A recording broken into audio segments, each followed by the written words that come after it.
Well, hello, everybody. I'm so thrilled you're here, either on YouTube or through Zoom.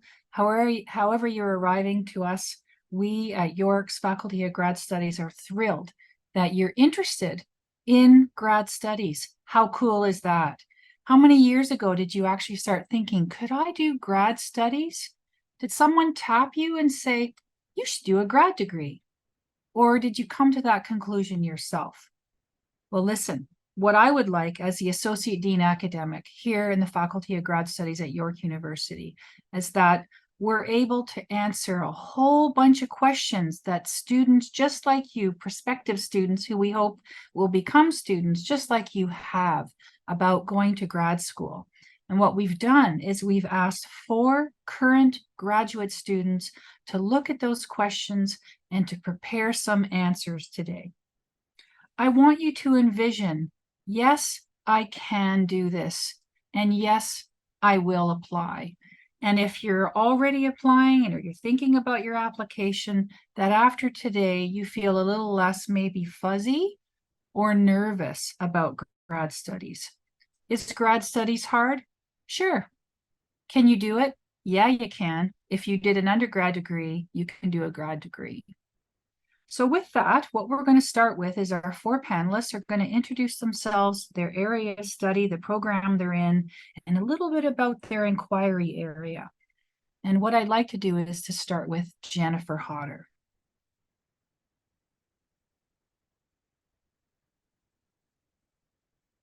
But go ahead, Jen, if you'd like to introduce yourself. Sure. Sorry. Hi, I'm Jennifer Hodder. I'm currently in the Master's of Nursing program.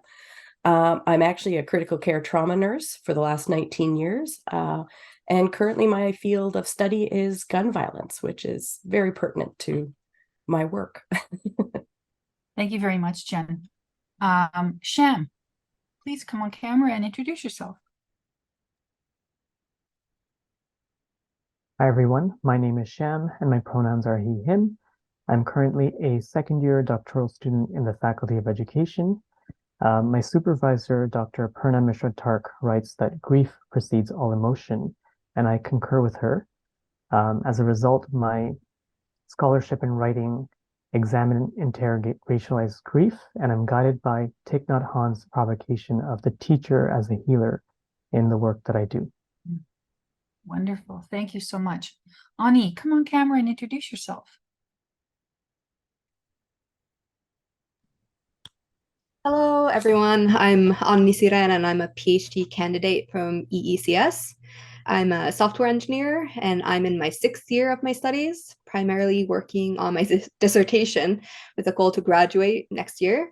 My thesis is actually a combination of computer science and education, as I'm looking into educational learning paths and how to make them more personalized to individual students.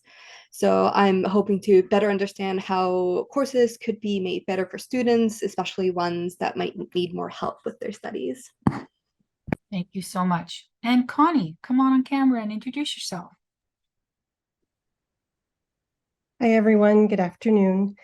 My name is Connie Sessa, and I'm a second-year PhD student in the School of Nursing at York University. My doctoral area of research is looking to better understand parental vaccine hesitancy. So I'm interested in the why, and I'd like to learn more about their stories. I'm happy to be here today. Thank you. All right. So for all of you in the background thinking, well, wait a minute, I'm not interested in nursing or engineering or education. It's not about that, right? They're not here to talk about their program, but actually their experiences. And so you don't have to be in the program you want to be to sort of get some further understanding. So don't worry about that. So what we're going to do is we're going to go through 2 people are going to answer a question at a time. We're going to go through them. Our moderator, Anessa, who's our Associate Director of Communications here at Grad Studies, will let us know when we'll pivot to answering some of the questions in the chat, although some things will be put in the chat for you. So keep an eye to that as well. So starting with Jen, what inspired your decision to pursue a master's degree in your case? Well, I actually come from an academically minded family.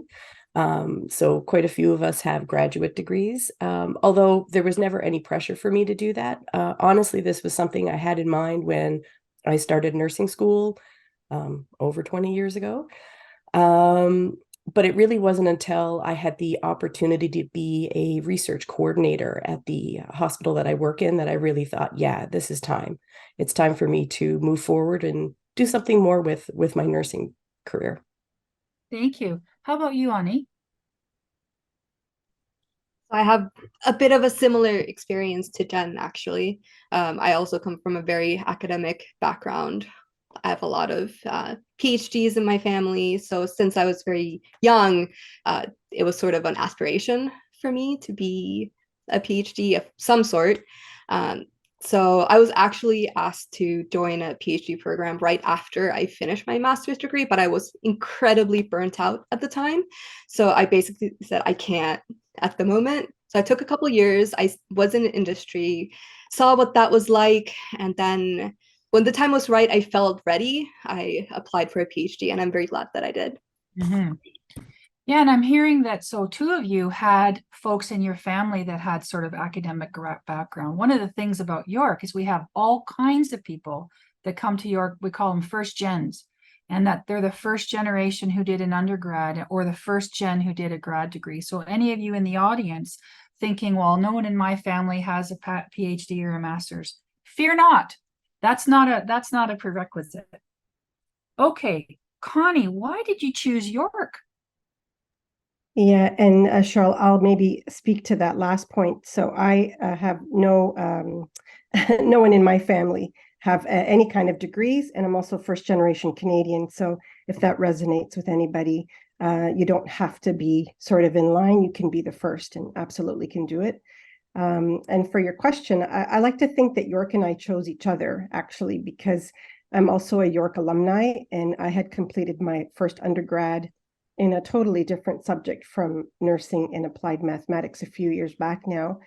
And really, even still today, I really feel that York is a fit for me now that I'm pursuing my PhD. And I feel it's because mostly the faculty who continue to be curious about a lot of unanswered questions that are out there and allow students to bring those forward. Thank you. How about you, Shyam? Why did you choose York? So I should mention, like Connie, I am also the first in my family to uh, go into post-secondary education and the only one to pursue my graduate studies. I was drawn to York because of its diversity. And having been here for over a year now, I can attest to the diversity that is noticeable in the classrooms and the student population, faculty, and staff. I think also that many of us here are probably concerned with the state of the world, as well as some of the grave injustices and terrible human history that we confront. And I have had this longing and desire to participate in critical, intellectual, and reflective action and thinking around this. And interestingly, why I mention that is because the professors and students who I've met outside of York University told me that York University would be the place to make that happen, where my thinking would be pushed and I would be engaged in critical thought. Cool. I just love hearing that people are encouraging students to say, sure, come on, ask the tough questions. So just along the same lines of why did you choose York? So along that same lines, Jen, what kind of research did you do and who did you talk to, or like that process about thinking about it being York? Well, to be honest, just to sort of speak to the last point, like Connie said, it's York was really providing me the best of both worlds. I could get a brick and mortar school where I could actually go and talk to people. And yet they had already established an online program that I could take advantage of because I do shift work. In terms of the research that I'm currently doing, I'm conducting an exploratory descriptive qualitative study because gun violence is just sort of a burgeoning area of research for nurses. My supervisory committee and I felt that a qualitative study, just looking at what nurses are thinking and feeling about gun violence, was really the place to start. I spoke to two groups of people. One group was community-based professionals. It was really important for me as a researcher to understand what individuals that live with gun violence daily are experiencing. What are the causes? What are the sort of starting points of all of that? Mhm. Of course, those consultations allowed me then to bring that information with me when I spoke to critical care trauma nurses.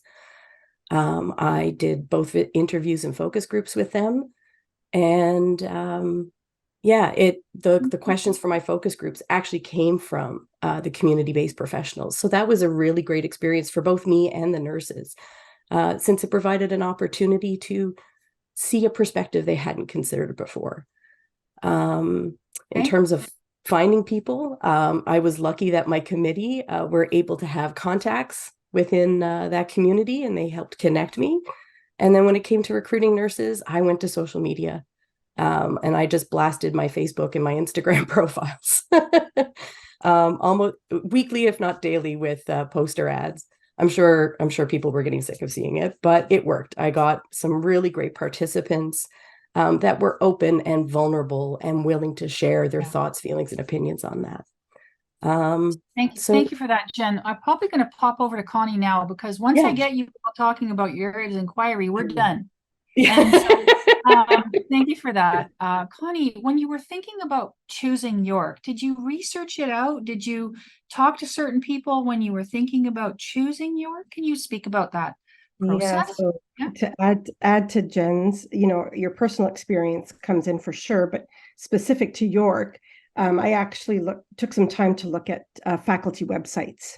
So whatever faculty you're thinking that you were applying to, go there and sort of have a look at their bios. I then took an extra step and look at some of the work that they had published.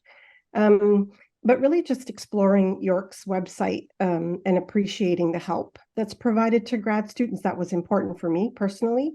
And of course, funding is important. And for me, mental health and peer support were some other key factors. I was able to get that all from their website. Okay. Let's think a little bit about how your undergrad degree maybe prepared you for grad school and the program you're in specifically. So Shyam, do you think your undergrad degree prepared you for grad school and the program you're in now?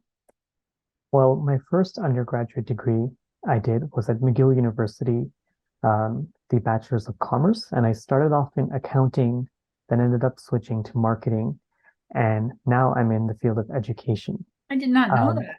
Yeah, it's I always tell people when they ask about my first initial undergrad that it's a long story, but I will say that helped me decide what I did not want to do. And I ended up actually moving to India, working as an elementary school teacher, and then coming back to do a bachelor's of education, getting my Ontario certified teacher license. And that definitely prepared me in knowing what I really wanted to do, what my volition was framed around.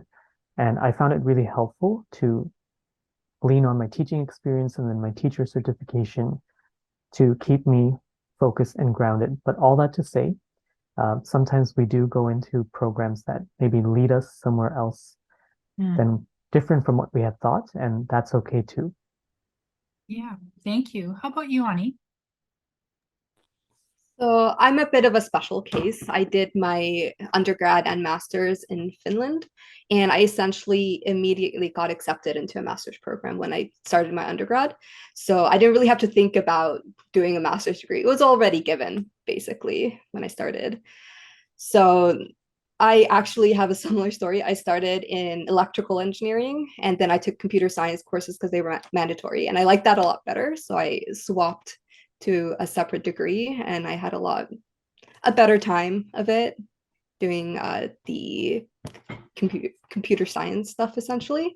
So I just had a good time, I think, like with that. Yeah. Okay. So let's talk about real world experience. We hear that a lot, don't we? And some prospective students think they need to have a whole bunch, and others think, oh my God, do I have enough? Or so for those listening, it's all good. Well, this question is going to talk a little bit about real world experience. So some students, prospective students said, how will real world experiences help me as a grad student? They're wondering that, and are also wondering, would I be better prepared for a program if I had real world experience first? So let's hear how Jen and then Shyam answered that. Jen first. So for me, real world experience actually got me into nursing since it's my second undergrad degree. I was working in a nursing home one summer, and one of the nurses approached me and was like, "Oh, you should definitely get into nursing. You're so great with the clients." And I do believe my original response was, "Why would I do that?" But once I actually sat and looked at the program, and I thought, yeah, this is actually going to be a really good fit for me and who I am and what I want to do. In terms of getting to grad school, my, I guess, desire to go, like, to really get into grad school comes from those experiences that I had at the bedside. I waited 15 years before I went back to school after graduating. And really what I experienced at the bedside has informed my current research. It was taking care of a young patient who had been shot in the chest and abdomen that made me realize that gun violence is a nursing phenomenon. It is something that nurses are talking about, and it's something that nurses really have an interest in.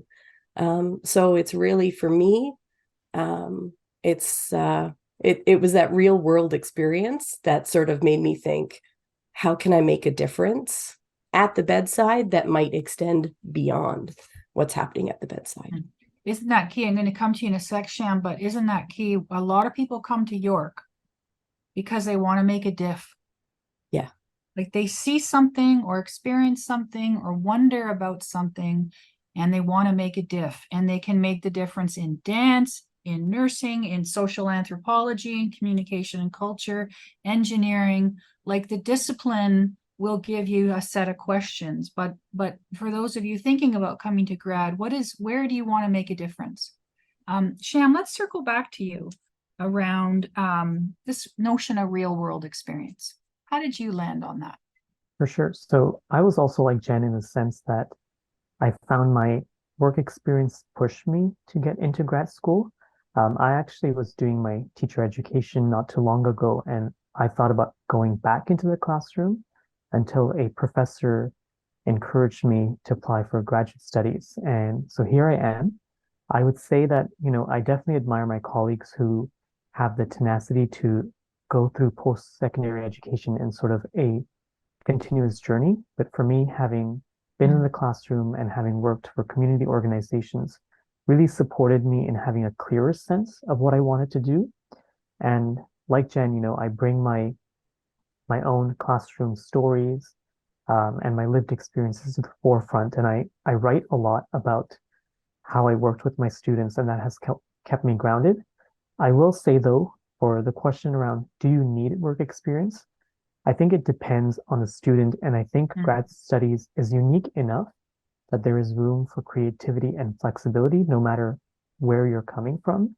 And so I have peers, not just in my own faculty, but across the university who have a lot of experience, but I have some who don't, but then they have their lived experiences that they bring, their intergenerational stories, and those are just as rich and valuable. And I think York is one of the schools that really integrates that part well.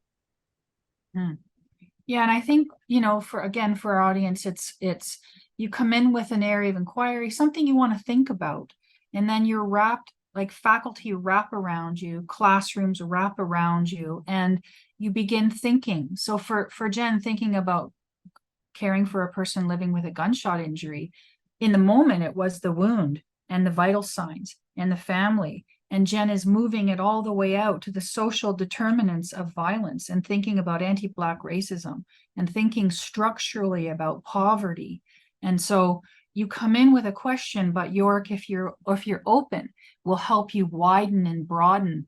And then closer to the time you're to defend, we say, wait, too wide, too broad. Then we bring it back down to manageable kind of thing. Okay, but I went off on a tangent, didn't I? That's me, sorry. How about this? I'm going to ask Anni first. What has been the most memorable part of your grad student journey so far? For me, I think it's community building.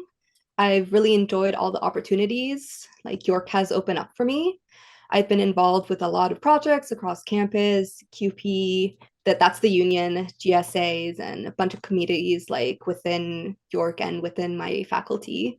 And it's really helped me understand York better and let me meet and work with a lot of interesting people. And how about you, Connie? For me, actually, the most memorable part so far it has to be that wrapping that you mentioned, Cheryl. So really, because a lot of these relationships are new, but it was really early on that these relationships are established with virtually people you don't know. And so really, I got the sense that from day one, faculty and your peers want you to succeed. And this was super important. You know, you have some nerves, I guess, coming out and meeting new people, but it's such an important journey, and really there's a sense of community. Thank you for that. You mentioned nerves. Just hands up, how many were nervous? Like, who, me? I got accepted? And then, yeah. And then how about midway going, oh God, they're going to find out I'm not that smart. And so that imposter syndrome really lasts all the way through, even to the defense day and even maybe to convocation. And you're thinking, wait a minute, are they going to take it back? So this sense of self-doubt, who me, is why I opened with, I want you to really envision, yes, I can, and yes, I will. And just see grad school as a series of steps, just a series of small steps. All right. Beautiful about the most memorable part of your grad journey so far. So how about this? Someone wanted to know, many people wanted to know, are there scholarship opportunities that exist? Can I ask Shyam to comment on that first? I feel like this question must have been quite popular because it was for me when I started or when I was thinking of grad studies. So I think to put it succinctly, but also to give detailed enough information, there are both internal and external scholarships to consider. So the internal is what is offered to you by York University when you are accepted into the program. And the external scholarships are ones that are beyond the university, and they tend to be competitive in nature, which include the provincial, tri-council, and other scholarships. So the example I'll give is there's the Social Science and Humanities Research Council, or SSHRC for short. There's also the Natural Sciences and Engineering Research Council, NSERC for short, that are available to both master's and PhD students, which, if you receive, are beyond the internal funding or more than the internal funding that you would receive. Here, what I would highlight is the Faculty of Graduate Studies runs several information sessions to support grad students in preparing and putting forth a strong application. I have been now at several institutions and I have not seen as many sessions as the one York puts on. They really, really guide you and support you in trying to come up with the best proposal that you can put forth. And so those are things that are definitely available to look into. Thank you for that. And how about Jen to add to that? Yes, so for, I'm speaking specifically to nursing scholarships. I myself actually won a scholarship from the RNAO through the Registered Nurses Foundation of Ontario. Was that last year, the year before? Can't remember anymore. But there are other opportunities out there. And of course, if you are working, I know for myself at my hospital, they also provide tuition assistance programs. So it's important to look at where you work because sometimes that institution wants you to get more education and wants to support you through that journey. So have a look there as well. Awesome. And thank you. And there's links also. Everybody have a look in the chat. There's being fantastic links provided for you. Copy and paste them, save them, and have a look at them afterwards. All right. Are any of you working as teaching assistants? And if so, what is the overall time commitment to teaching each week, or what else would you want to say about being a teaching assistant? Let's start with Shyam. The first thing I want to say is I love being a teaching assistant. And I think this is something I have noticed across the board in any program, that students who get that opportunity really, really enjoy it. Um, I have been very fortunate to have an excellent TA-ship and to work with a group of students who are fabulous. I would say I spend maybe 5 to 10 hours a week. I believe 10 is the most that you should do, or that is recommended, that not going over that, so that you have time for your coursework and your research.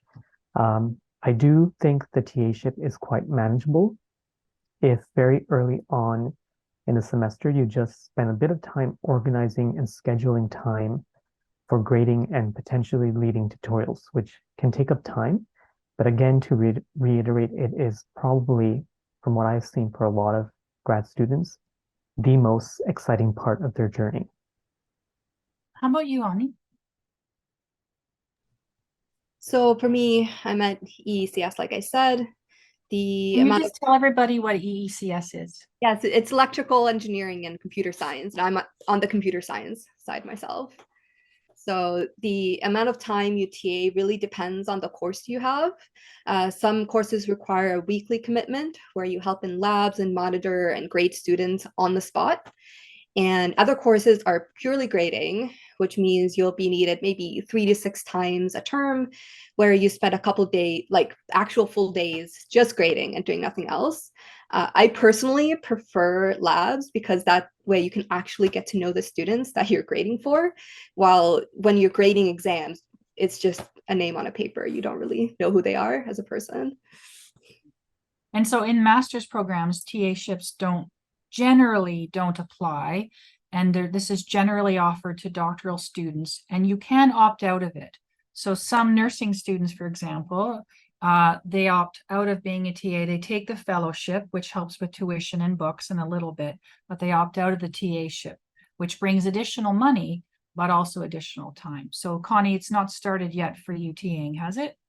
Not this term, but I actually took some in the first year. You did. Yeah, and I enjoyed it actually, because you actually get to work with faculty. I almost found a couple of committee members that way. So Yeah. again, it's a personal experience. Yeah. And there's information here on TA-ships in the chat, and I will say there's lots of support. And it's seen as a grad skill, so a skill coming out of a doctoral program to learn how to be a teacher, to learn how to be an educator. And they often say the best way to learn something is to teach someone else. So that's a little bit about TA-ships. How about this? Someone wanted to know, what are some of the differences between grad school and undergrad? And as a grad student, so it's a two-pronged, as a grad student, did you participate in any activities that enhance your student experience? Let's start with Shyam first. I think these two questions go hand in the sense that the difference between grad studies then plays into the sort of ways you participate. I definitely found, having done my undergrad and then worked for a bit, that grad studies is definitely suited towards academic and scholarly pursuits. And so I participated in conferences or going to conferences to present myself, and even thinking about publishing. So these were some things that I found that were noticeably different from the undergrad experience. And I'll also say that one of the things that I found very helpful, and this might be helpful to some of you here, is coming into this space, thinking of yourself as an academic and scholar from the very get-go. Even though we might have questions or we might have uncertainties around that, seeing yourself as a scholar really helps to navigate the space, because the undergrad experience was not the same in that regard. Thank you. And Connie, can you add? Yeah, maybe just one point that I find in comparison to the undergrad, graduate study just feels more personal, more customized to the question you're trying to ask. Whereas I think the undergrad was a little bit more predictable, the journey and the courses. So graduate work for me is a little bit more customized to finally my question.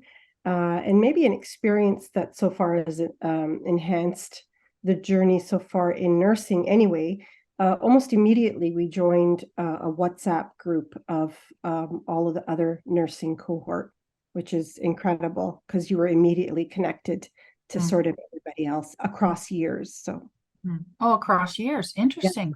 Oh, Yeah. isn't that fabulous? I didn't know that.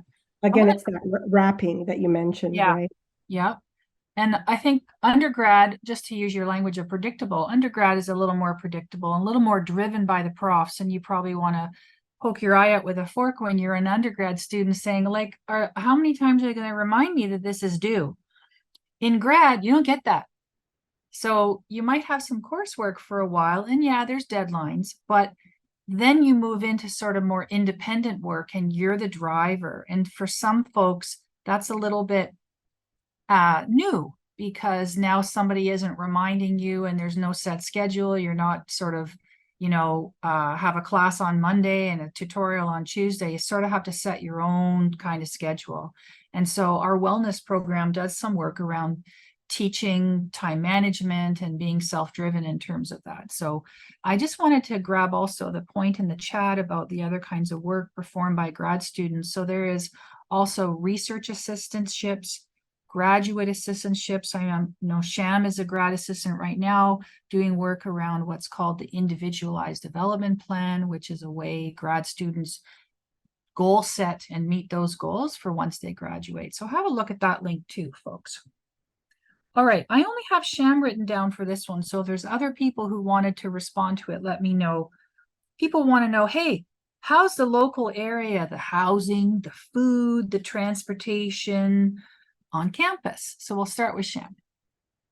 Great. So I am actually from Montreal and relatively new to the city of Toronto. Well, at least I've been there for a year now, so I don't know if I'm that new anymore, but I do live on campus, and I think I came at an awkward part or time because it was just around the period where we were transitioning from online learning to coming back in person. And I noticed that sort of shift in just general, but also in terms of living on campus. At first, I felt, I was a little bit disoriented in meeting new people, but I will say there is so much that is happening on campus that I actually now thinking about it, love living nearby. Like my classes are just a 5-minute walk away. Groceries are relatively close some of them are within 5 to 10 minutes walking distance. Others you can take a very short bus. I love the fact that there's a subway station named after the university, which is right on campus. So it really makes it easy to navigate. For those of you who may be living somewhere else, it's relatively easy to get to the train station because of that subway access.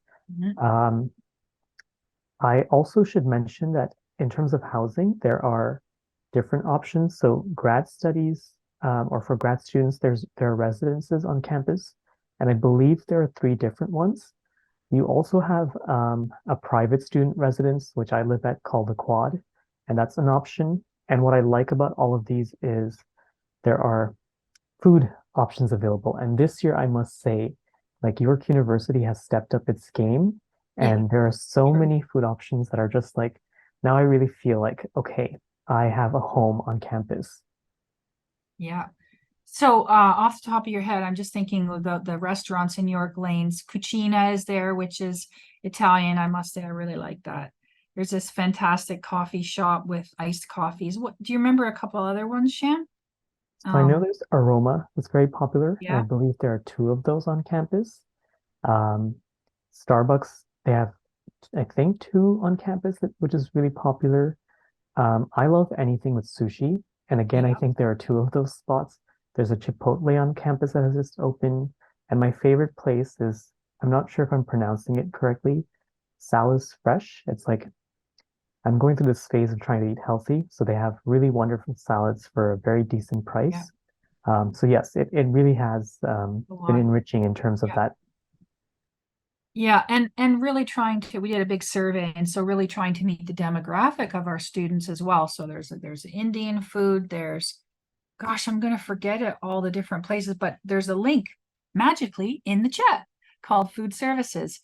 So you won't go hungry, I guess, is what we're saying. And we're also, all joking aside, FGS has led a conversation around food security for grad students and trying to really think about the cost and trying to think about cost of groceries and having some kind of a program that decreases just the cost of food itself so we're looking into that proactively. So just know that. Cool. I would say last week was Spirit Day for York, and I was looking at the pictures on the weekend. And like Shyam said, there's so much stuff going on. How many places were giving free donuts that no one told me? And I'm like, what? Krispy Kreme, what? So there's always something happening. So, when you do come to York, come a little bit early on your class day and like wander around. There's usually something doing. So over to this question, this is a real question about feeling burnout. Did you ever kind of feel burnout? And I know Anni said that she knew, look, I just finished a master's. People are tapping me to do a doctorate. I'm tired. I need to take a wee break. So why don't Anni and Jennifer talk a little bit about, first Anni, about did you ever feel burnout? And also, how did you deal with feeling maybe behind or maybe even overwhelmed? Let's start with Anni. Okay, like I said, I have felt burnout definitely throughout my studies. It first started when I was working on my master's thesis, and then it popped again when I started my PhD studies. Thankfully, due to the nature of working in academia, it's a bit easier to take a break. So you can take a day or two for yourself when you need to. Now I have a very strict work schedule for myself, so I don't push myself too hard. And when I feel like a lingering burnout, I try to take some time to help and just de-stress. So no more working like super late at night, no more working during the weekends. It's really important for your own mental health. And as for feeling behind or overwhelmed, I just take it day at a time. I have a weekly plan that I try to my best to accomplish, which helps show that I'm actually making some progress. This is really important for something like a thesis or a dissertation, as they feel so big as a whole, but you just have to chop it into pieces and look at each of those pieces individually. And it really, really helps with the feeling of being overwhelmed. Thank you for that. Jen, why don't you continue with this? So for me, burnout has definitely happened over the last couple of years that I've been working on my master's. I transitioned from course-based to thesis-based, making the decision to pursue sort of that gun violence question instead of continuing on with course-based master's program. And so that transition really required me to, like you said, be the driver of my own path, my own ship on this one. And yeah, taking time off where you can is so important. Finding somebody that you can talk to in your program who's going through the same things you are, so important to have somebody that you can just kind of vent who gets it. And of course, one of the things that my sister, who has her PhD and she is currently an academic, reminded me of is that you do the best you can with the resources that you have. And so that not every online post you do, not every paper you write, not every test that you sit down to do is going to be Olympic level effort. There are going to be days when you're just getting through it, and nobody is ever going to go back and look through your transcript and judge you for getting a B on a paper or a test or exam or even in a course instead of an A. So, don't be too hard on yourself and recognize that you are giving what you have in that moment. Anybody else want to comment? Thank you, both of you, on feeling behind or overwhelmed or burnt out. It's such a big question. I just wondered if Shyam, do you want to add a little bit? Yes, this happens to me all the time, and I think we all experience it. We might also compare, and I will share something that these are words that I read during my master's as I was transitioning into my PhD that really have guided me and rooted me. I can't remember the name of the author in the moment, but it's in the first chapter of her book where she writes about the idea of home and how we tend to build our home in other people. And so when those other people leave, our home falls apart. And we have to learn how to build homes within ourselves. So even when something goes wrong or someone leaves, your home, the foundation of it might shake, but it's still intact in some way.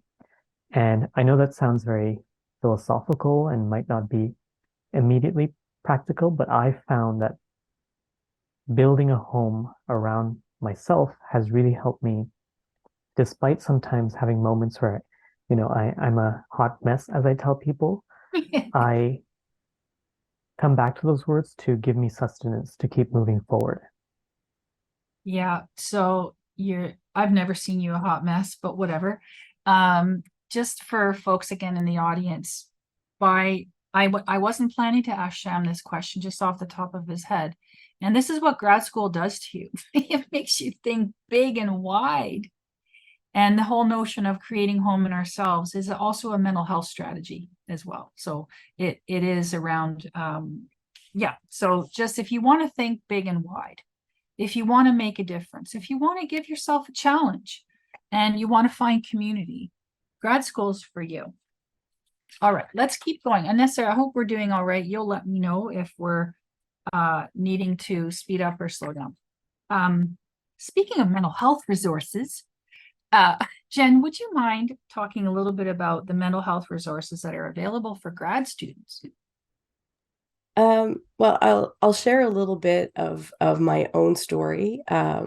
Having been diagnosed with depression many years ago, and then of course, as many people did, going into the pandemic and really having our mental health pushed to its limits. I was also a critical care nurse during the pandemic, and so unfortunately developed anxiety.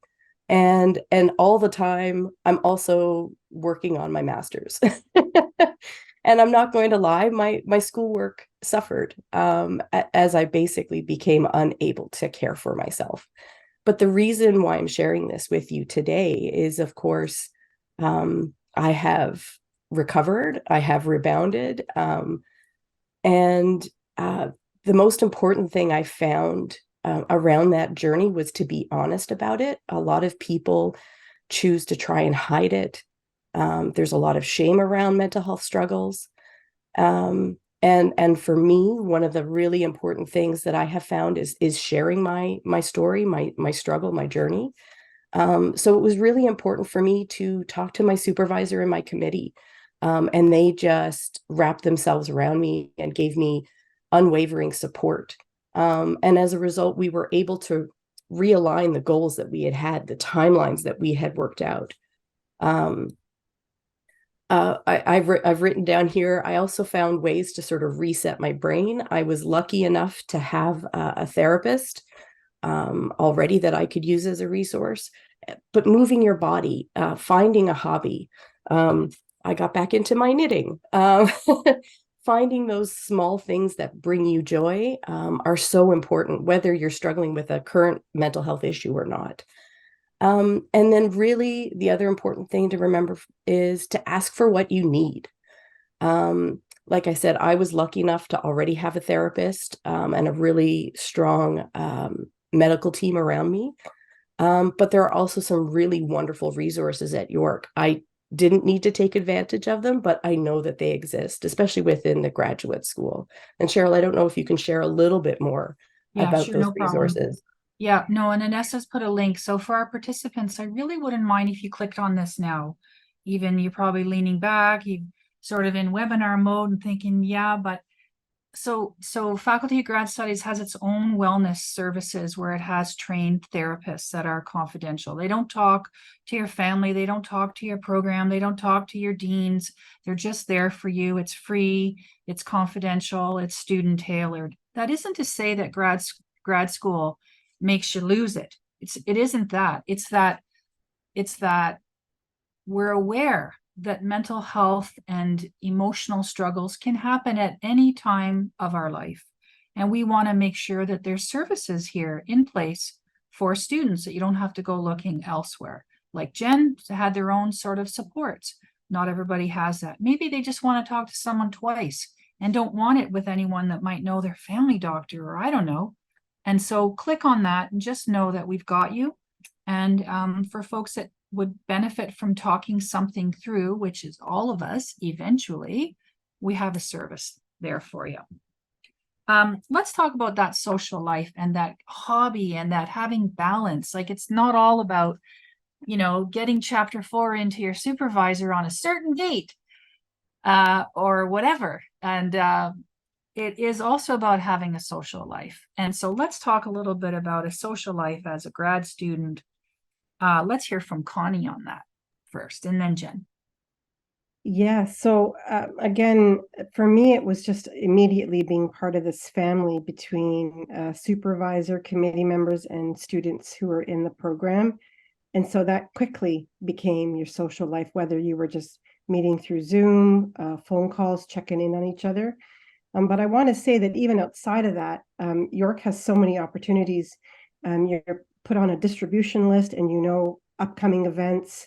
So you're really sort of kept up on what's available. If there are any sports enthusiasts out there, there's a lot, from intramural to, you know, some of the high-end sport athletes, and those are not forced on you, but if you feel like it, those opportunities are there.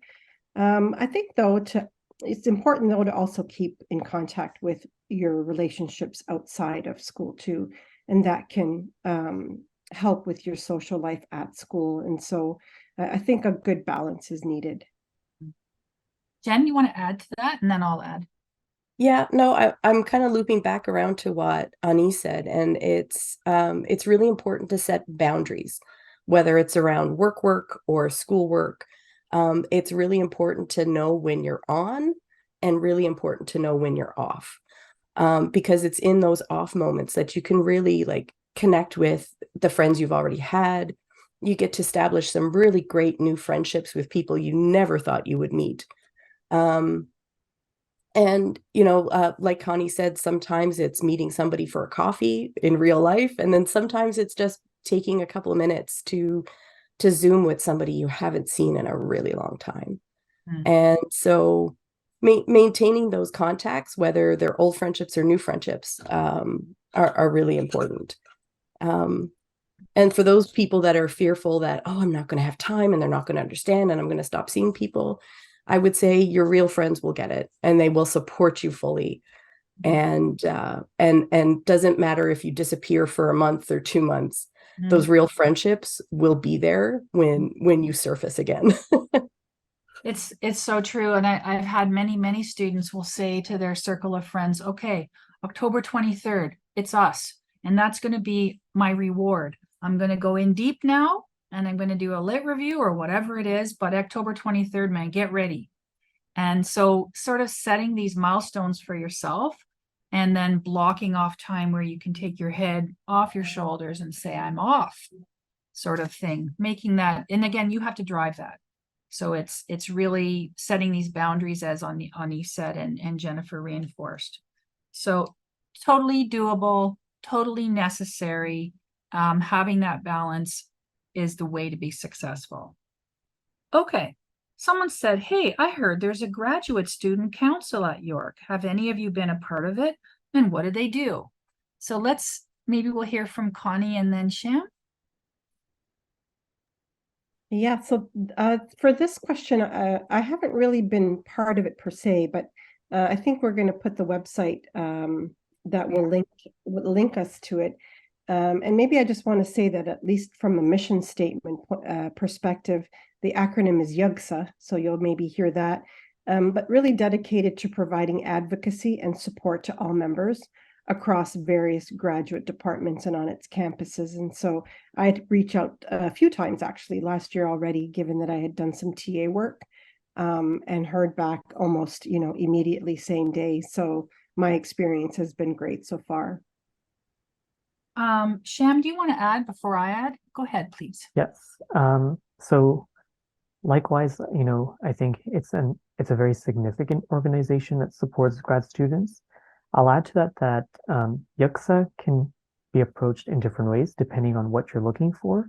So you can definitely be involved with them more closely and internally if you're interested in student governance and leadership by joining the executive team, being on their council, or being on a committee that they have.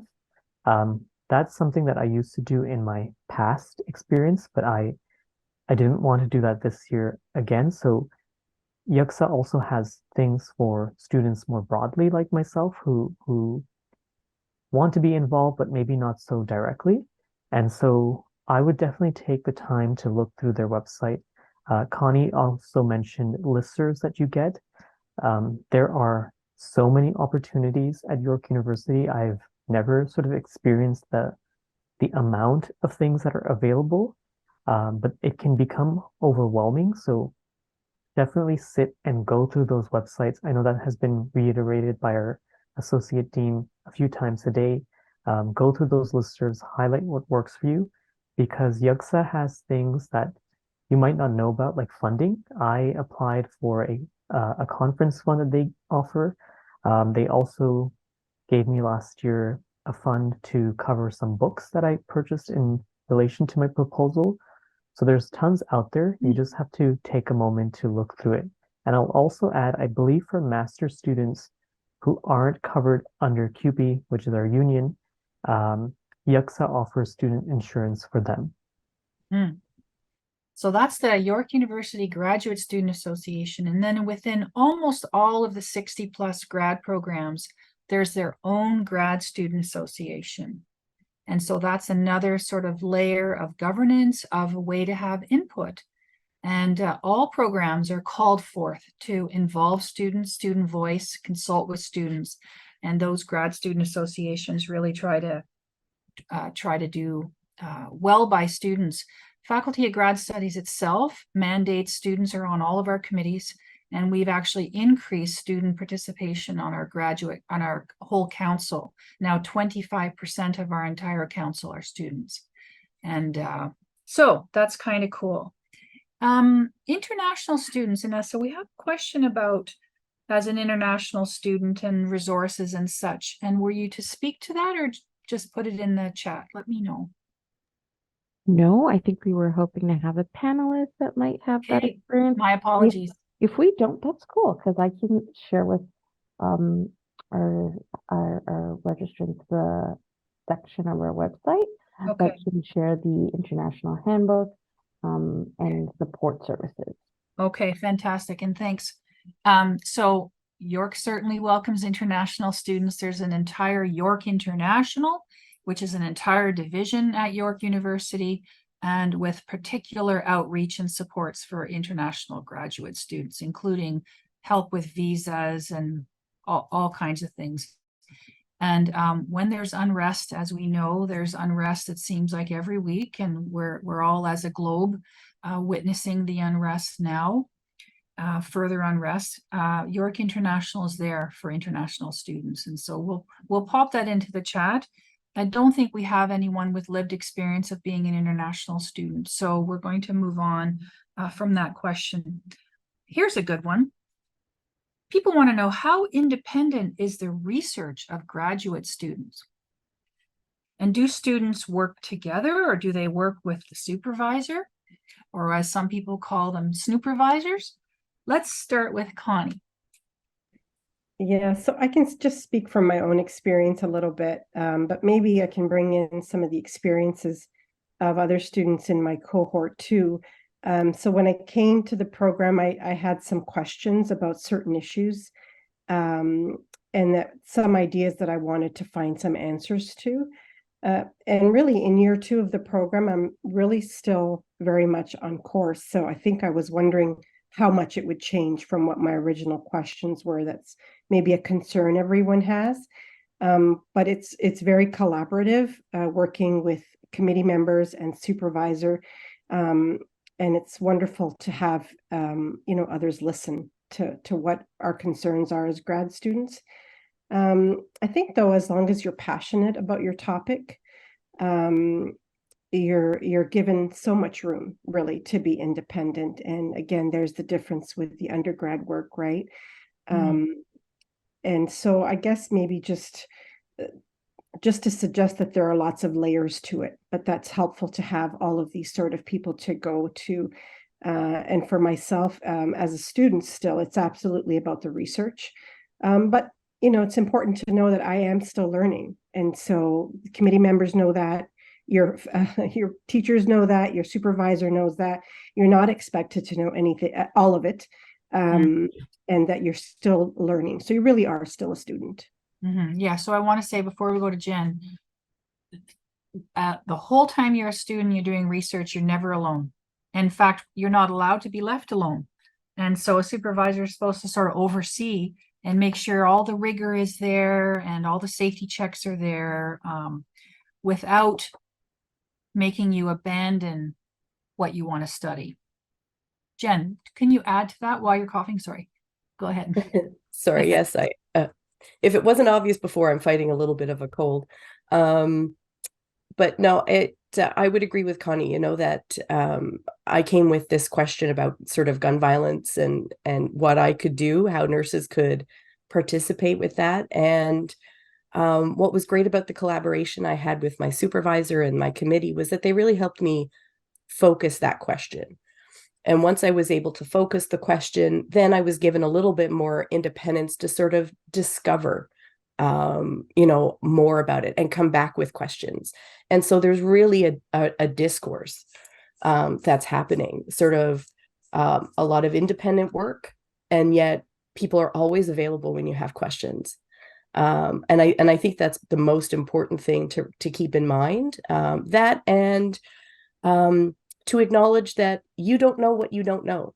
And that's why supervisors are there. They're there to guide you, to help identify what you don't know, and then help you figure out how to learn. So yeah, I guess that would be my take home. Yeah.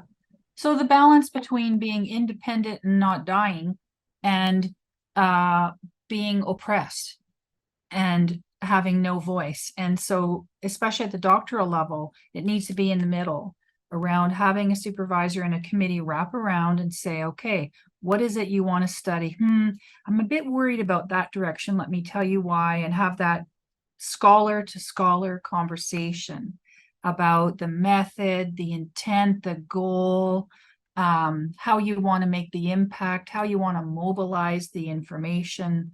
That happens all in discussion. And so that's, I think, if I would to say to our registrants, what if you're not yet comfortable with it, is you want to be able to be comfortable having discussion one-to-one with someone for a couple of years. And so the fit between supervisor and student really matters. You might luck out right away. You might need to change that midway. It's just the fit not there. But being comfortable to take feedback and also come in and drive the questions is a skill you'll leave grad studies with. Some cool stuff happening tomorrow. Have a look in the chat. Boy, there's stuff happening in terms of research with some of our Black graduate scholars at York. It's a panel happening. So that's cool. Check out the chat before this is over, because it's already 1 o'clock. So people always want to know this. How much time do I have to put into all of this? What's the overall time commitment to, it says research each week, but even coursework like grad school? Anni, how would you answer that? So I took this from the side of research, but my research time varies a lot based on what other work I have. I have had a tendency in the past to take a lot of other work, so my research time is essentially suffered because of that. In the first year of your PhD, you do coursework, you have to complete those. Those take a lot of your time, and then TA-ships take time, and I've done like GA-ships and RA-ships and all kinds of other stuff on top of that, and volunteering.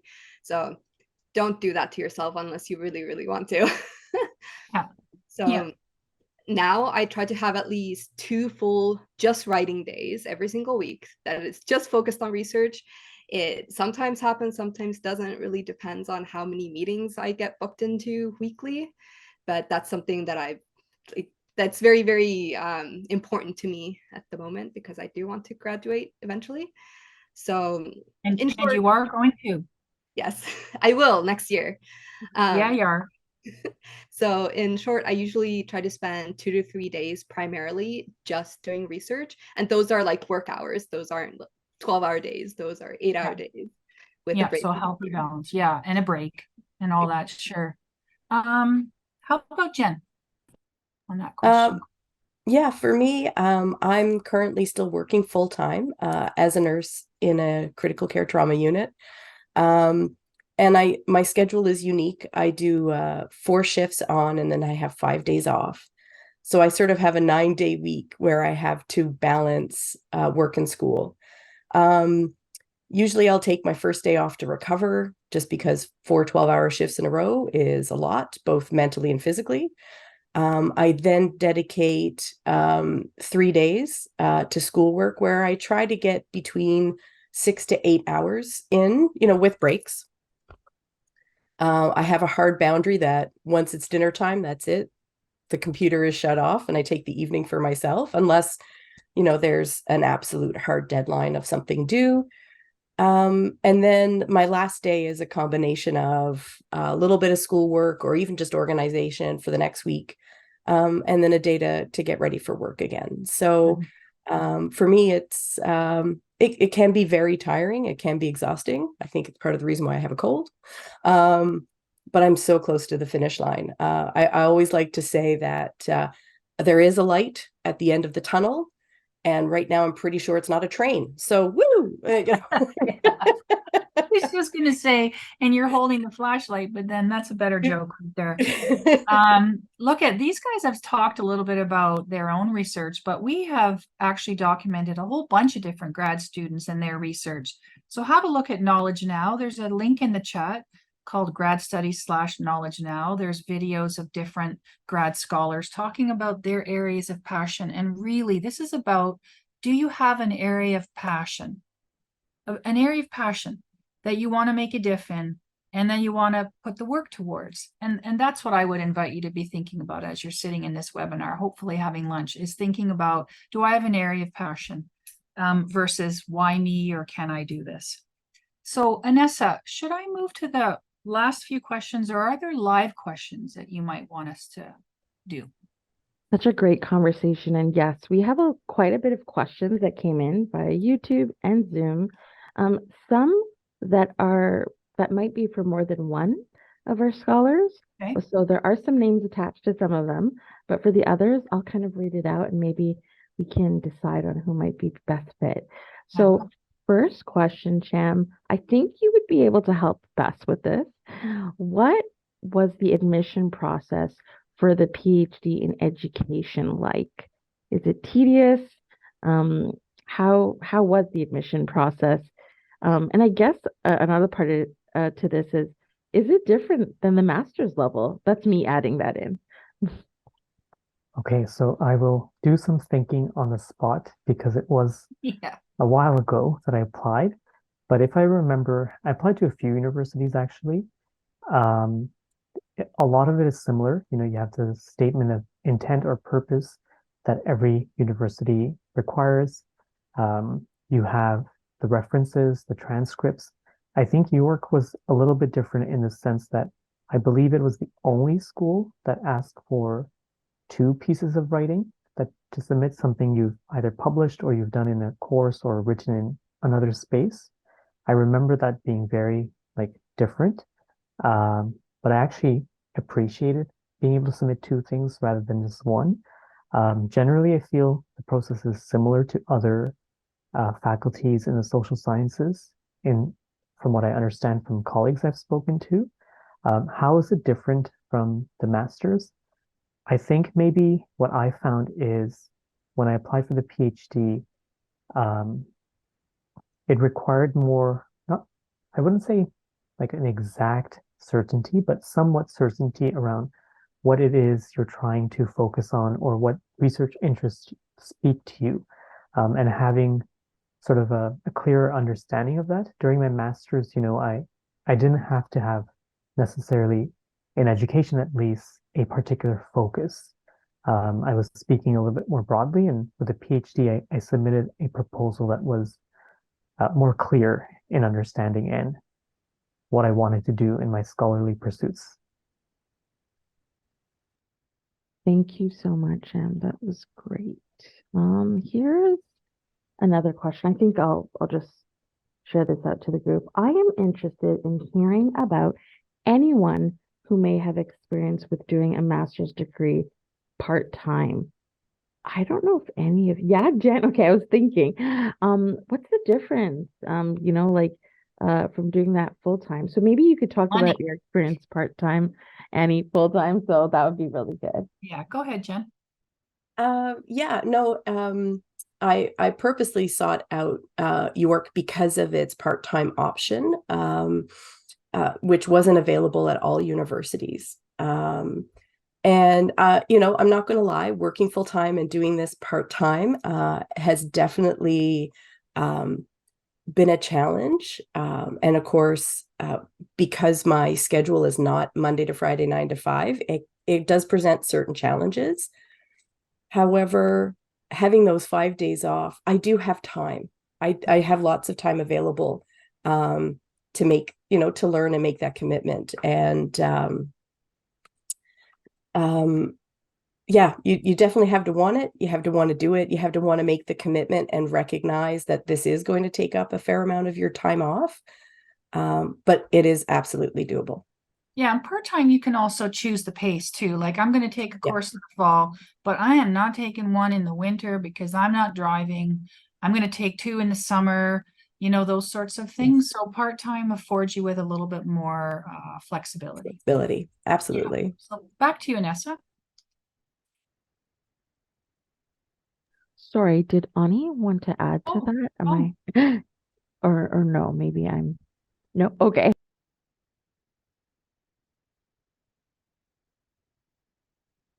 So any other live questions that we can answer?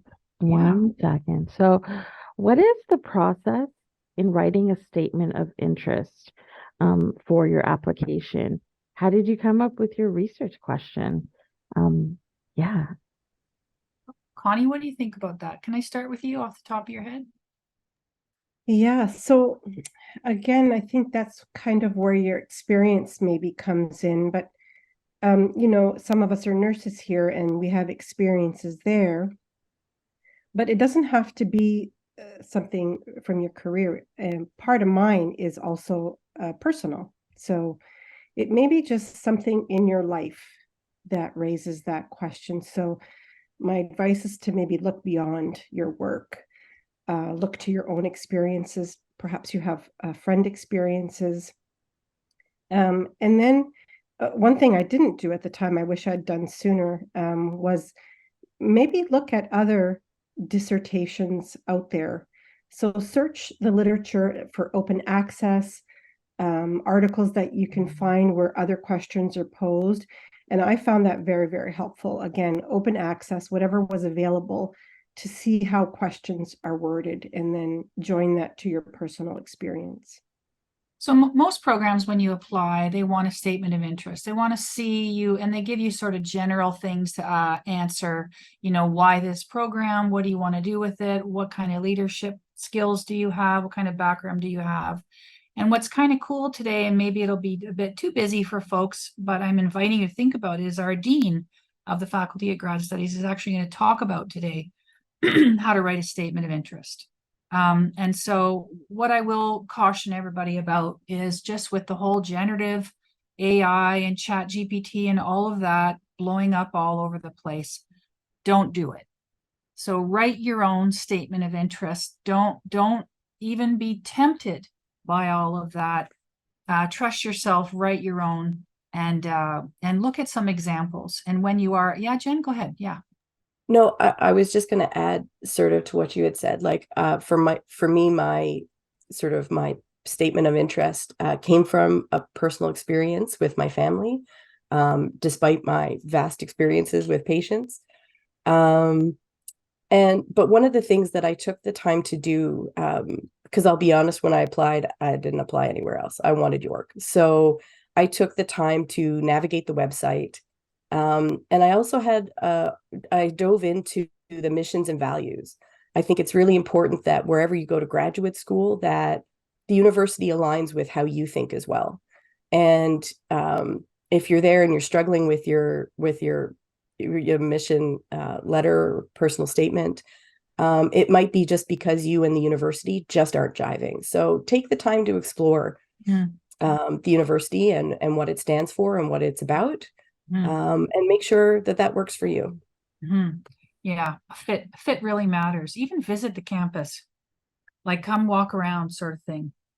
All right. This is a question for all of you. What do you wish you knew before beginning your studies, your graduate studies? What do you wish you knew before you started your grad studies? Shyam, I'll start with you. Oh gosh, this will continue on a philosophical thread. And I share this because I've been sometimes uncertain about my grad studies journey, and I think it's important to remember that we can experience all sorts of things. So the quote I'm going to share is by Rainer Maria Rilke, and it goes like this, and this has kept me afloat. Let everything happen to you, beauty and terror. Just keep going. No feeling is final. And that's what I remind myself time and again. Oh, I'm moderating. I was in Shyam's head thinking about that. That's so beautiful. I so need that. Connie, can you follow up? Yeah, What that is do you so think? beautiful. Yeah. I think we're our worst enemies sometimes. But similar, I just wish that I would have known that the process is doable. And I know I'm not finished yet, but sometimes we have the nerves and we worry about the unknown. So just don't overthink it. Apply. If you don't get in, trust me when I tell you, try again. Come with your questions, your curiosity, your kindness, and you'll get done. There's a lot of support at York, and just give yourself some grace too. What do you wish you knew before you started your studies, Anni? So I wish someone sat me down and basically said, just pace yourself. You have time. You don't have to do 3 courses in a term. Like, you can just take it on your own time. Don't work all those weekends. Don't work until 12 at night. Like, it'll be okay. And if you don't work every single second you're awake. I think that's very important. Yeah. And Jen? This is really about the journey and the destination, which, compared to the destination, which I think speaks to everything that everybody else has said. I said it before and I'll say it again. It's okay to not know what you don't know. And it's okay to make mistakes. It's okay to fail. That's how you learn. And I guess I'll finish by saying that this process, especially, switching to a thesis, has given me back more than I could ever have imagined. I expected to grow academically and professionally. I did not expect that I would grow personally and learn so much about myself as I have. And so for me, this really has been, a holistic journey of learning and growing. Thank you for that. We have one final question, and that is always get right down to the meat of it. And our registrants really want to know, for them that are considering applying to grad school, what advice would you provide on preparing that application so that it's successful? I'll start with Connie, if I may.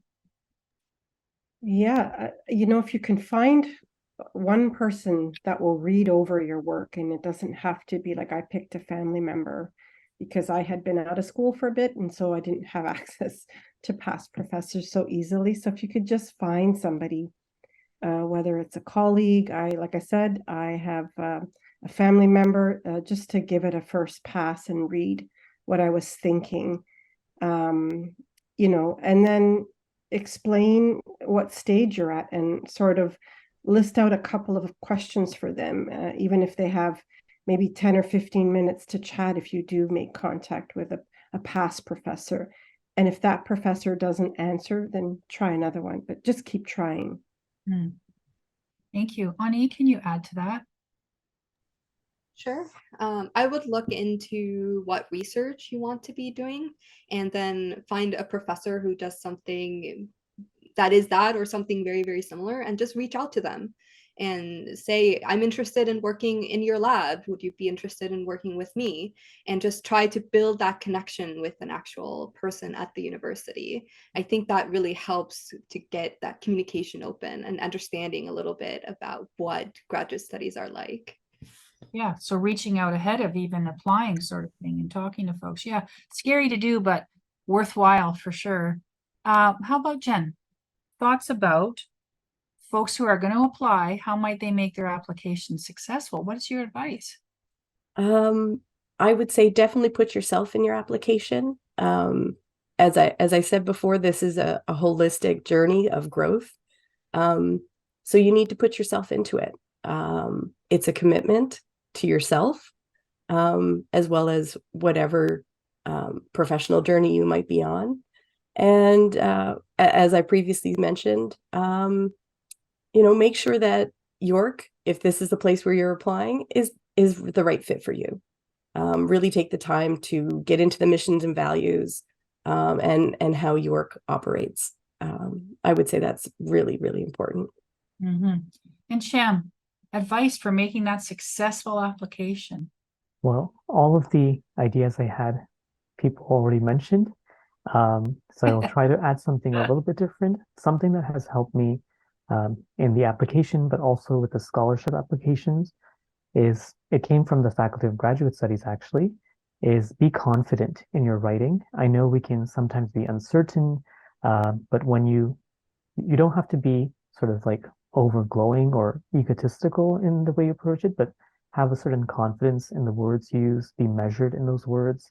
I found sometimes I write something that could be a sentence is a paragraph. So reworking that is helpful because then the readability of it is also much more clear and helpful to the person who's going through your application. Yeah, and I guess I'll add too, just as a dean, that if whatever program you're interested in applying to, please know it.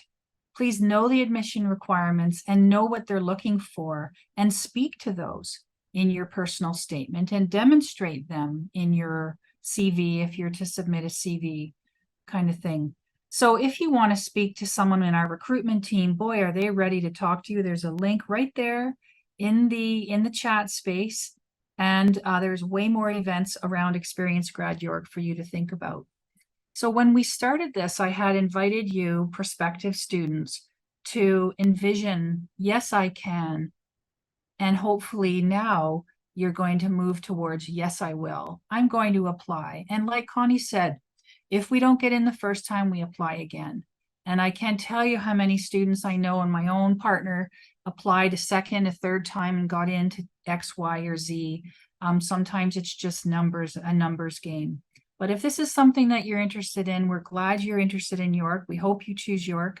And I really want to take a moment to thank Anessa, our a communications person, and her cohorts, Eileen, who is organizing all these events, but also on behalf of the folks in the webinar to thank Jennifer and Shyam and Connie and Anni for preparing for this panel, thinking up your answers, and sharing yourself. And with that, I think we'll close and say have a great afternoon to everybody, and stay in touch. Bye, everyone.